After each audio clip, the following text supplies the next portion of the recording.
Good morning বন্ধু, ভালো আছেন? আমি তৃপ্তি। আমি একটা কথা বলি, আমার বর কাজ করতে করতে না ভিডিও করতে দেয় না, বুঝতে পেরেছেন? আমি বলি চুলটা আঁচড়াচ্ছি ভিডিও করো, আমি কথা বলছি, বলবে না দাঁড়িয়ে কথা বলো। আমি জানি না কি ইন্টারেস্ট, কাজ করতে করতেই তো কথা বলা যায়, তাই না বন্ধু? এবার বলি, আমার গাড়িটা এতদিন সার্ভিসিংয়ে দিয়ে এসছিলাম, গাড়িটা সার্ভিসিং করা হচ্ছে। স্কুটি স্কুটি না হলে আমি হাঁটতে পারি না, হাঁটাটাই বড় কষ্ট। কিন্তু শরীরের হাঁটা আবার উপকারিতা আছে, কারণ যারা এক্সারসাইজ করার মতো হয় না তারা হাঁটবেন প্রত্যেক দিন, তাহলে শরীর ঠিক থাকবে। কিন্তু আমি তো পারি না, কি করব এখন? এই জন্য আমি গাড়ি চড়ি।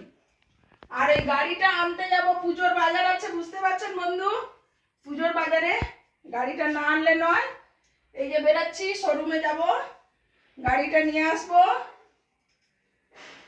আমার কর্তা আবার স্কুটি চালাতে পারে না, আমাকেই চালিয়ে ওকে চড়িয়ে নিয়ে যেতে হয়, জানেন বন্ধু? আমি স্কুটি চালাই আর আমার বর পাশে বসে, বুঝতে পেরেছেন?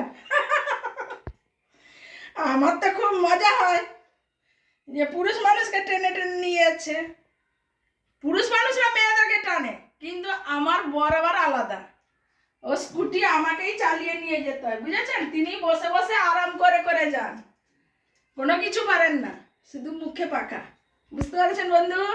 আমি এবার বেরিয়ে পড়ছি, এখন আর কথা বলবো না, টাটা।